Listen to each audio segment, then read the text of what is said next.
Supreme कोर्टानं जो निर्णय दिला देशातील सर्व शिक्षकांना टीईटी बंधनकारक आहे म्हणून, टीईटी बंधनकारक आहे ज्यांची नोकरी 20-25 वर्ष झाली, जी 2013च्या अगोदर जी नोकरीत लागली त्यांनी आता टीईटी परीक्षा द्यायची.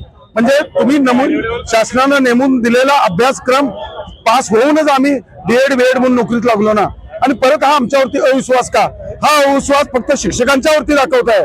मग शासकीय अधिकारी जे स्पर्धा परीक्षेतून वेगवेगळ्या पदावरती बसले त्यांची 10-20 वर्षांनी परीक्षा घ्या ना. म्हणजे हे फक्त शासनाचं धोरण मराठी माध्यमाच्या गोरगरिबांच्या कष्टकरी मुलं जिथं शिकतात त्या मराठी माध्यमाच्या शाळा बंद कराव्यात हेच आहे. आणि त्यामुळे आम्ही सर्वांनी हा मोठा मोर्चा आयोजित केला. देशभर सगळीकडे आहे हा, आणि कोणत्याही परिस्थितीत शासनानं ताबडतोब सुप्रीम कोर्टामध्ये याची पुनर्विचार याचिका दाखल करावी एवढीच आमची विनंती आहे. आपण पाहत आहात मावळा न्यूज 24, सर्वसामान्यांचा बुलंद आवाज.